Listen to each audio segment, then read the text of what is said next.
port autonome de Lomé de plus en plus performant d'après le récent classement de la Banque mondiale. Vous suivrez dans ce journal les stratégies mises en place pour faire de la plateforme portuaire un hub logistique efficace et redoutable en Afrique de l'Ouest.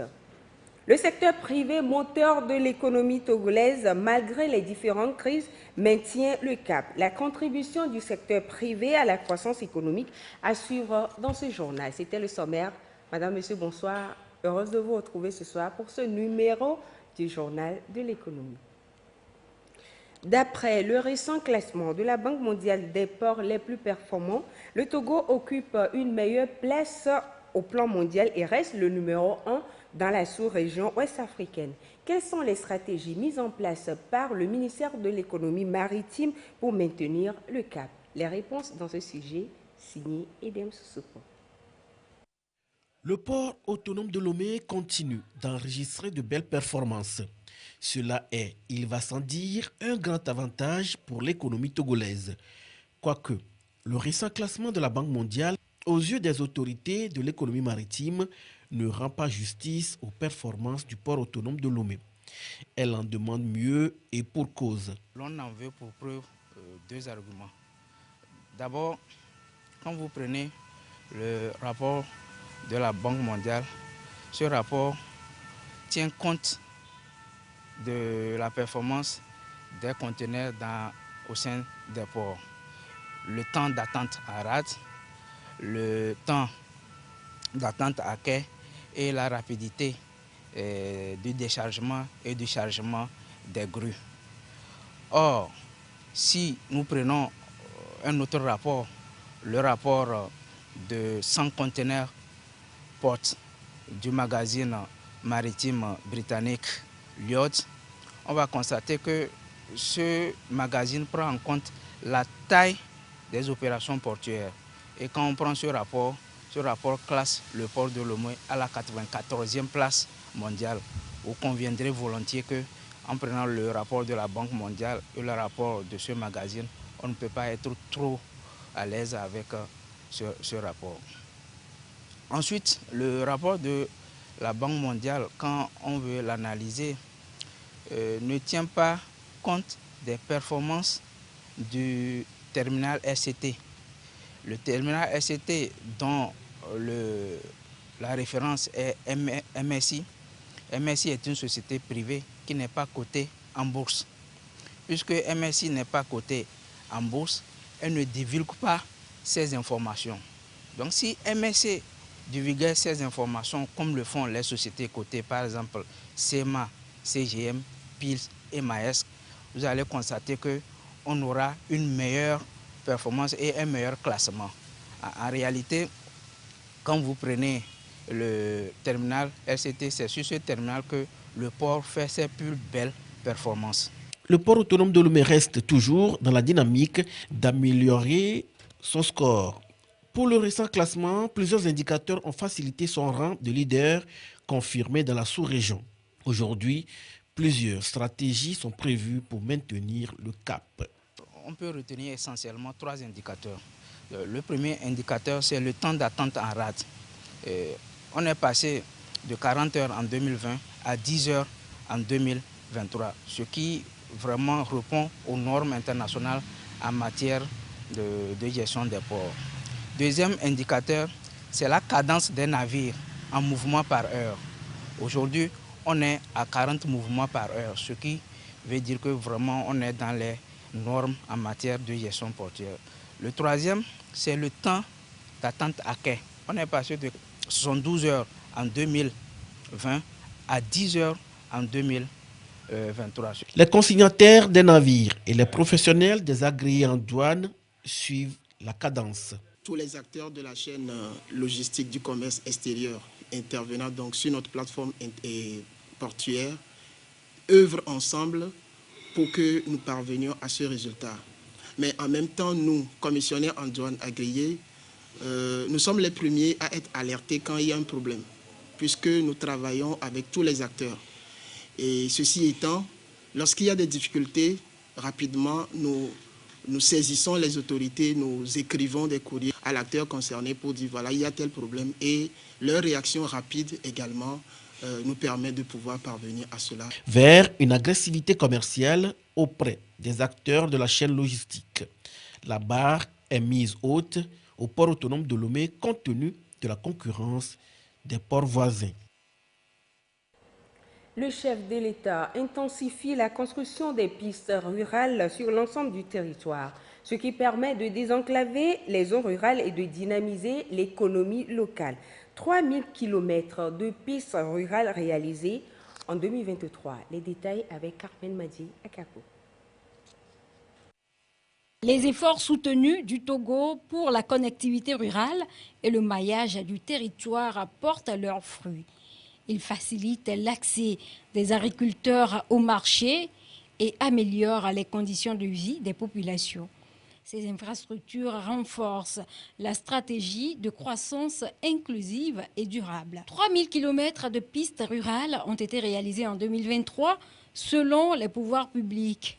Ces ponts désenclavent les zones éloignées et améliorent l'accessibilité aux services essentiels comme la santé, l'éducation et les marchés. En mars 2024, les pouvoirs publics ont lancé des travaux de construction de 21 ponts dans le cadre de leur politique de désenclavement des zones rurales. Les réalisations permettront aux populations rurales de circuler librement.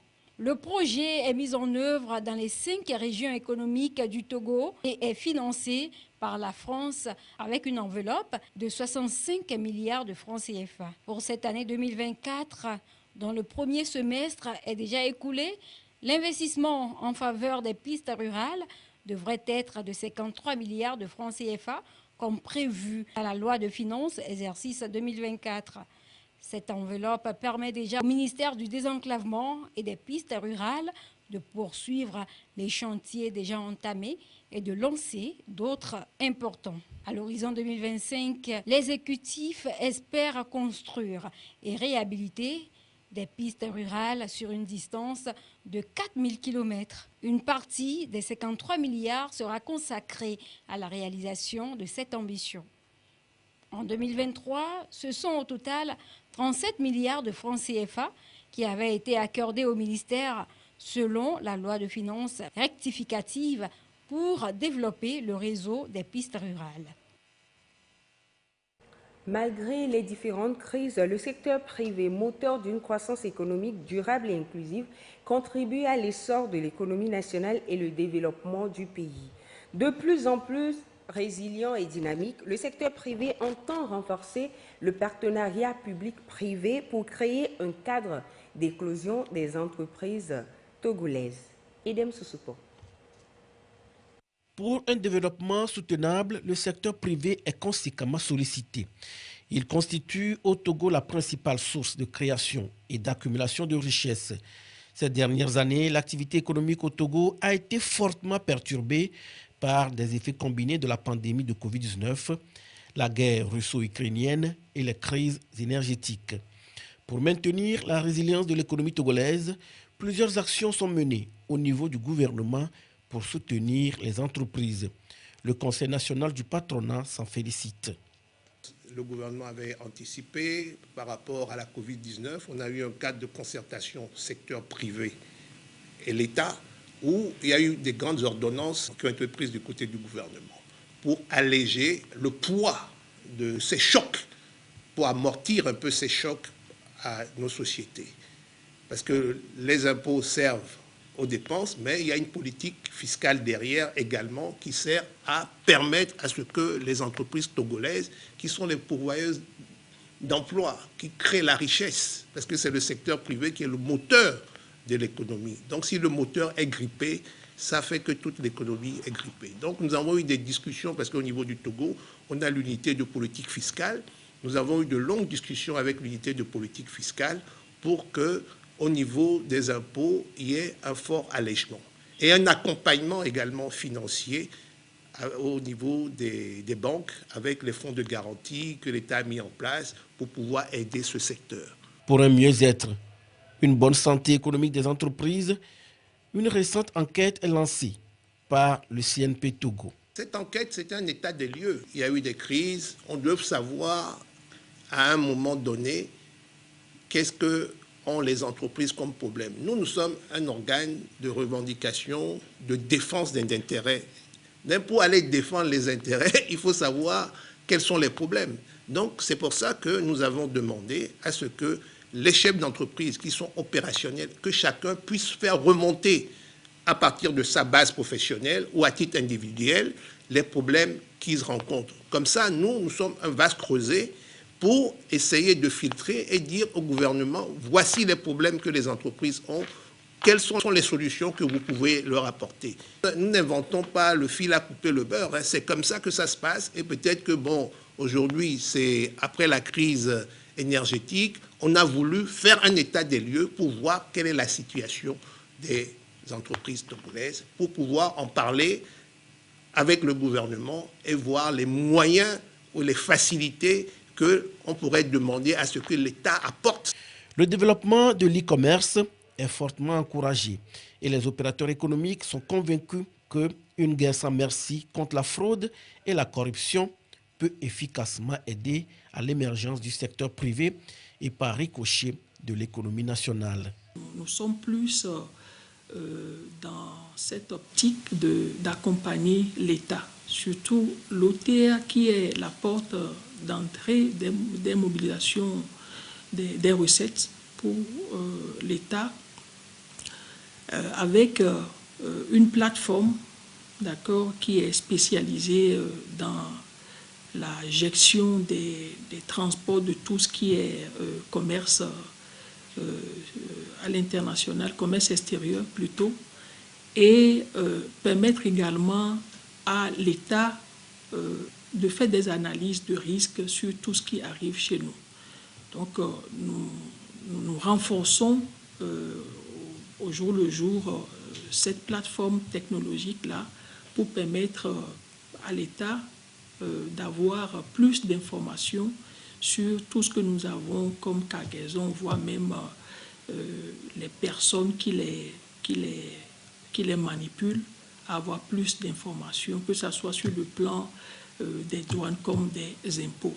Bon, pour le reste, je sais qu'il y a beaucoup de réformes qui sont en cours et l'État est en train de prendre des mesures pour lutter contre la fraude sur d'autres formes aussi.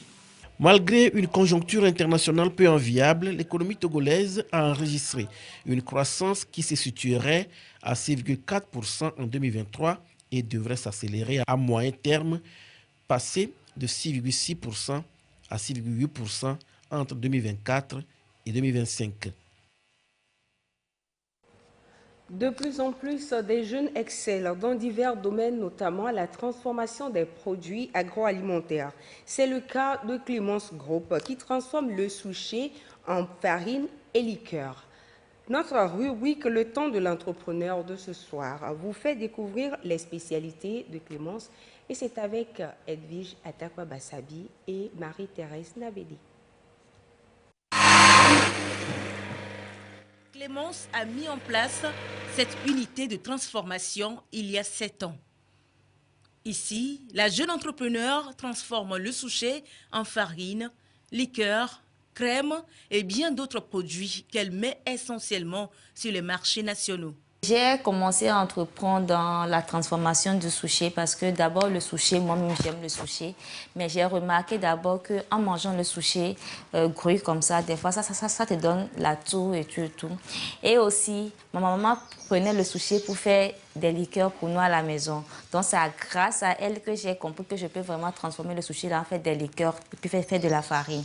Et aussi, je voulais répondre d'abord à la perte post-récolte du souchet qui n'est pas rentable pour les agriculteurs. D'abord, on n'a pas une grande personne qui consomme le souchet parce qu'ils ne savent pas d'abord les vertus du souchet, ce qui fait que les agriculteurs, ça ne leur permet pas de continuer dans cette agriculture-là et ça réduit la consommation, ça réduit la production du souchet. Selon les spécialistes, le souchet est très riche en sels minéraux tels que le phosphore, le magnésium, le calcium et le fer.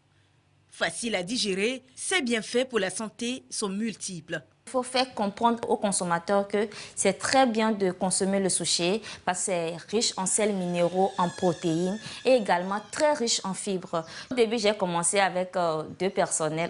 Aujourd'hui, je suis à 6 personnes. Et ma vision, c'est de mettre une structure de transformation du souché d'autres farines comme la farine de sorgho, la farine de mil. Pour la liqueur de souché avec une autre liqueur qui est la liqueur Vince. Elle est faite à base de clous de girofle et puis du gingembre. C'est un antibiotique. Donc, on a des clients au Burkina, au Bénin, en Côte d'Ivoire, qui consomment pratiquement tous nos produits. Le chiffre d'affaires, ça évolue toujours, mais on n'est pas encore arrivé à ce terme-là pour dire qu'on est déjà satisfait pour avoir notre chiffre d'affaires, parce que la lutte toujours continue. Le souché peut être aussi consommé cru, grillé ou séché. Chaque jour, le service de livraison Clémence enregistre des dizaines de commandes. C'est nous qui assumons toutes les livraisons de Clémence Group, 24 heures sur 24. Tout à l'heure, j'ai pris 2 colis. Il y a un qui va à Djernave, l'autre qui va à Ecobank. La consommation locale, première des choses, est que ça permet le développement économique du pays. Donc je pense qu'avec ça, c'est déjà bon pour consommer local. Le souché étant saisonnier, la jeune entrepreneur en transforme beaucoup afin de rendre ses produits disponibles tout au long de l'année. À travers ses produits bio, elle contribue à sa manière à une alimentation saine des populations. Dado, de son côté aussi, ne baisse pas les bras. Elle est spécialisée dans la teinture d'épargne, ce qu'elle fait avec abnégation tout en incluant sa touche particulière. Son ambition, avoir une industrie de textile au Togo. L'épargne teintée, une solution d'employabilité pour Dado, c'est avec Marco Ahianor et Giovanni Afangbedi.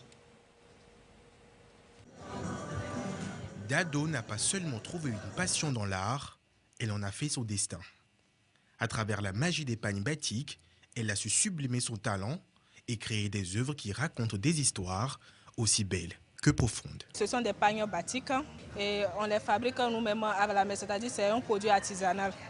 On achète des produits bruts du coton, c'est-à-dire des tissus blancs qu'on retrouve à certains endroits ici à Lomé et à certains endroits aussi dans certains pays côtiers. Et maintenant, nous, on les donne un motif, chacun avec son inspiration. Et maintenant, on les teint avec une teinture pour lui donner une forme de pagne. Ce qui donne un produit fini que vous voyez dans ma main comme ceci, ou comme cela, ou encore comme ceci. Les pagnes batiques diffèrent de chaque pays.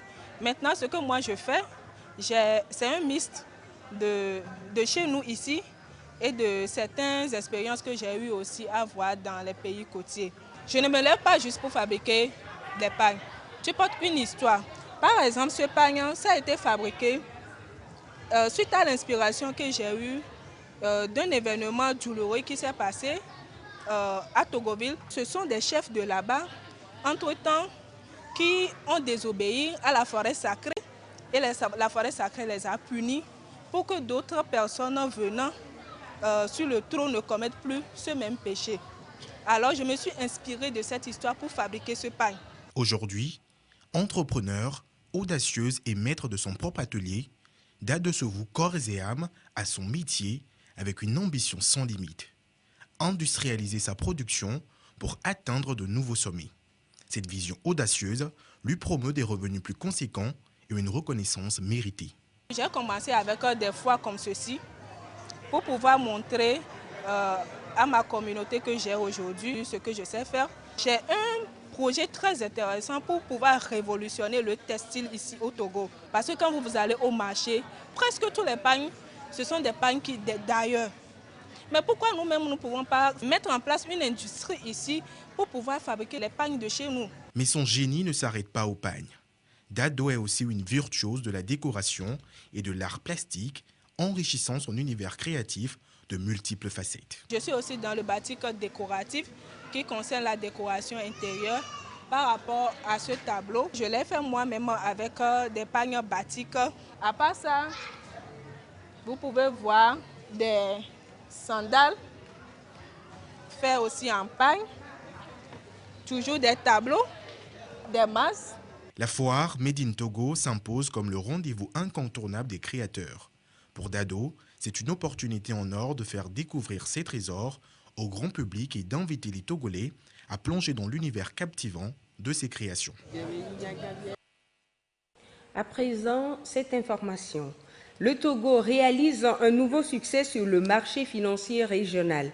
Le Trésor public du pays a réussi à mobiliser quelques 32,7 milliards de francs CFA contre 30 milliards de francs CFA recherchés. C'est ce que révèle le bilan à la clôture de l'opération le vendredi dernier.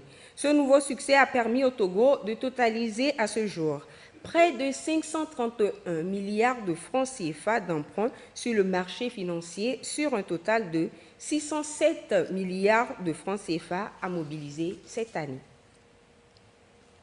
La Bourse régionale des valeurs mobilières BRVM a franchi la barre historique de 9 000 milliards de francs CFA, un signal fort de la croissance économique de l'UEMOA qui confirme le rôle central de la Bourse dans le financement des économies ouest-africaines et sa capacité à attirer des investisseurs régionaux et internationaux. Yasmine Kodia pour les précisions. 9 000 milliards de francs CFA, soit environ 15 000 milliards de dollars, c'est la barre qu'a franchi la Bourse régionale des valeurs mobilières BRVM ce jeudi.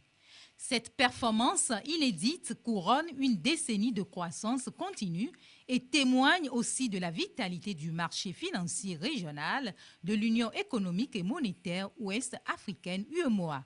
En décembre 2012, le seuil des 4 000 milliards, suivi des 5 000 milliards, avait été atteint.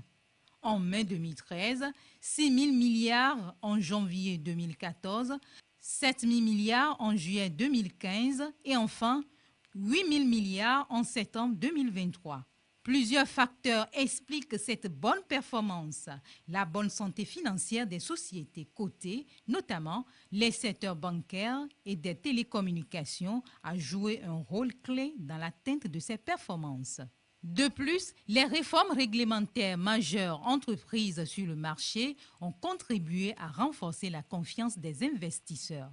Ces réformes incluent la révision des compartiments de la BRVM, l'introduction de nouveaux critères de cotation, le fractionnement, le flottant, ainsi que les volumes minimums, facilitant ainsi l'accès aux actions pour les petits investisseurs. Cette performance reflète également la résilience des économies de l'UEMOA face aux chocs endogènes et exogènes, ainsi que leur capacité à maintenir une croissance soutenue. La BRVM, en tant que pilier du marché financier régional, a su capitaliser cette dynamique pour se positionner parmi les principales sociétés boursières africaines. Suivons à présent les cours des devises de ce mardi 13 août 2024. Le dollar américain s'établit à 596,75 à l'achat et 603,75 à la vente. Le yuan japonais est de 4,030 à l'achat et 4,090 à la vente. La livre sterling, 765 à l'achat et 772 à la vente. Le franc suisse, quant à lui, s'établit à 689,50 à l'achat et 695,50 à la vente. Le dollar canadien est de 433,50 à l'achat et 440,50 à la vente. Le yuan chinois, 82,750 à l'achat et 84,500 à la vente. L'euro reste inchangé, 655,95 à l'achat comme à la vente. Ceci met fin à ce journal consacré à l'actualité. Merci d'avoir été des nôtres. Bonsoir chez vous.